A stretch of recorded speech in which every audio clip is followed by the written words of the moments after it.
C'est une chose pour nous de savoir la vérité au sujet de l'Église, en tant que corps céleste, peuple céleste, de savoir ce que la parole déclare au sujet de notre position, assis ensemble avec lui, dans les lieux célestes, et de notre participation, béni de toute bénédiction spirituelle dans les lieux célestes, d'être peut-être même capable de donner des études bibliques sur ce sujet, et une chose très très différente, d'être au bénéfice de cela. Souvenez-vous que c'est une loi à travers toute la Bible, qu'on est toujours censé tester à fond, jusqu'au dernier degré, sur toute position que l'on prend. Votre épreuve correspond à la position que vous avez prise et déclarée. De sorte que si vous dites « je saisis ma position céleste », vous serez testé à fond sur votre position céleste. Vous n'aurez rien ici-bas sur cette terre pour vous soutenir. Vous devrez obtenir tout votre soutien du ciel. Vous n'aurez rien ici-bas pour vous protéger. Vous devez obtenir toute votre protection du ciel. Vous serez testé sur votre position. Mais loué soit Dieu. Cette position est une position éternelle, inexpugnable. C'est une position qui peut soutenir le test. Tout ce sujet est très scrutateur. Les disciples entrèrent dans la joie de cette chose dès le commencement. Et la grande part de cette joie demeurera jusqu'au bout. Mais il est évident que parfois, ils eurent une réelle bataille sur cette question. Ils durent combattre pour maintenir cette base, à savoir que Jésus est Seigneur.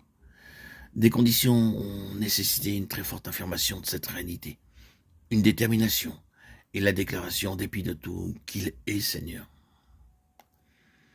Ce n'est pas du genre romanesque, c'est du domaine du désespoir.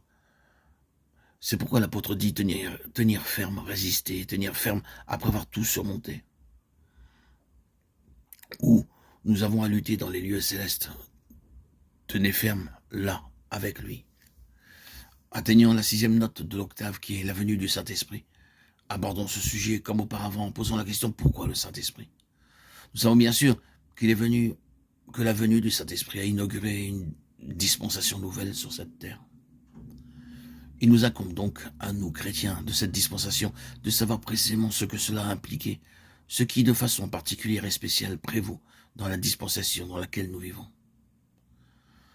Naturellement, en employant le mot dispensation, nous employons un mot qui veut dire davantage que simplement une période dans le temps, bien que ce soit le sens dans lequel il est généralement et communément utilisé.